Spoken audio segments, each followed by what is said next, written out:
Today's story is about a moment when a bunch of humans, in their infinite wisdom, decided that the best way to erase a military stronghold was not to dismantle it, but to detonate it, all at once. What followed was the largest non-nuke explosion ever created at that time. It was a blast so powerful that it shook land, water, and expectations. This is Operation Big Bang, April 18th of 1947. Picture a cold North Sea afternoon. The island of Heligoland sits quiet, stripped of its population after the war, its cliff carved with tunnels and bunkers built over decades of military ambition. Beneath that rocky surface lies something far more dangerous than concrete and steel.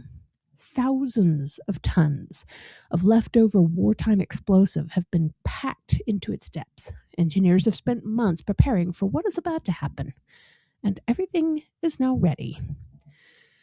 But Heligoland was not just an island. Its position made it a strategic jewel, sitting near the mouths of major rivers and shipping routes. For years, it had been fought over, fortified, and rebuilt. After World War I, there were efforts to dismantle its defenses, but much of the structure remained. During the Nazi period, it was expanded again into a network of bunkers and underground systems designed to withstand attack. By the end of World War II, it was a fortress with layers of history embedded in sandstone. After the war, the British took control of the island and faced a decision. Leaving it intact risked it becoming a future military threat yet again. Dismantling it piece by piece would take time and effort. So they chose something far more dramatic. They would destroy it in a single event.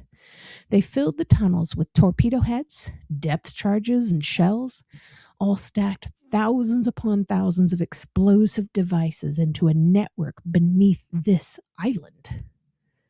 And on April 18th of 1947, at exactly 1 o'clock in the afternoon, the detonation was triggered from a safe distance. What followed was not just an explosion, but a transformation of the landscape itself. Fire and debris shot upward, forming a massive cloud that rose high into the skies. Shock waves traveled through the ground and across the sea. It was felt far beyond the island. For a brief moment, it appeared as though the entire landmass might be obliterated. But despite the sheer scale of the explosion, despite the energy comparable to a small nuke, the island did not, in fact, disappear. The sandstone beneath it allowed much of the energy to escape, preventing total destruction. Instead of vanishing, Heligoland survived, though deeply scarred and partially torn apart. The southern portion of the island was blasted away and left behind craters and collapsed cliffs. Sections of the land were reshaped, while other parts remained standing in a strange contrast of devastation and survival. Some structures endured, including a flag tower that still stands to this day. What was meant to be erased became something far more complex, a landscape marked by both destruction and resilience. Today, Heligoland remains a place where people can stand and see the results of that fateful decision.